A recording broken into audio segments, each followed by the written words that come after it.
Faleminderit shumë, ju благодарам nga поканата. Sa I përket marrëveshjes përgjinës, është evidente edhe parafolësit e thanë edhe ka edhe shumë argumente tjera që nuk u thanë sot se zbatimi dhe përmbushja e asaj marrëveshje është e pamundur deri në datën 24 prill. Mirë po, ajo që më shumë do doja të theksoj është se nuk duhet të pritet se përmbushja e kësaj marrëveshje është zgjidhja e të gjitha problemeve që shoqëria jonë ka me demokratizimin, me procesin e demokratizimit e kështu me radhë. Unë jam I prirur të mendoj se marrëveshja e përgjinës është vetëm një uvertir, një hyrje në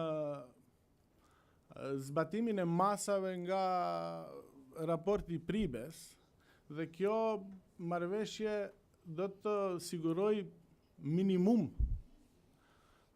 kushte për zgjedhje të lira, fer dhe demokratike, dhe pas kësaj sigurisht se pason më shumë punë. Dhe gjithashtu përmbushja e kësaj marrëveshje nuk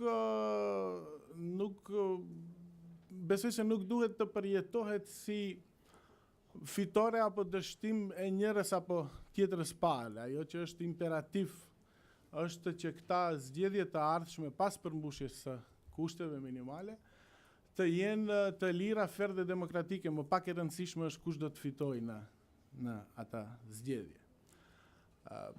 Në Maqedoni ne kemi një problem në vazhdimsi sa I përket përfaqësimit politik.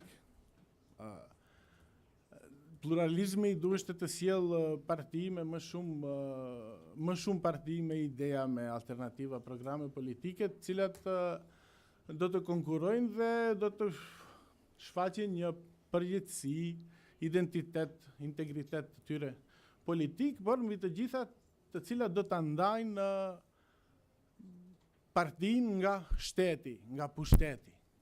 E sot jemi dëshmirtar të krejtësisht së kundërtës dhe përjetësin për dështimet e shumta në këtë aspekt, për edhe të sukseseve të pakta,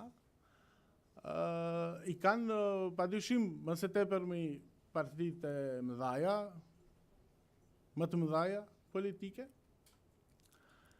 dhe ata parti dhe ata lider, ata eksponent politik të cilët etabluan konceptin e sundimit në vend që të etablojnë konceptin e qeverisjes. Dhe mu për këto arsye ne tani jemi në një krizë politike, institucionale, ekonomike, sociale e tjerë, të cilën jo vetëm ne, por edhe faktori ndërkombëtar e cilëson si më të rëndën deri më tani.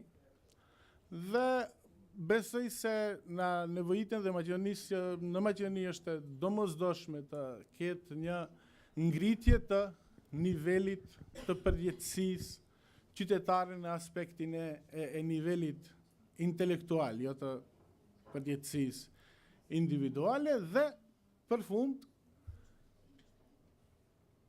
duhet patjetër të ekzistojë edhe vullnet politik I cili do të dojë ta njohë realitetin në shtet, se pa mos e njoftur realitetin në shtet, pa mos pat vullnet për ta njohur realitetin, nuk mund për ta njohur dhe njëri tjetrin, nuk mund të shkojmë më para, gjithashtu dhe për këtë janë të domosdoshme edhe kapaciteti intelektual. Faleminderit.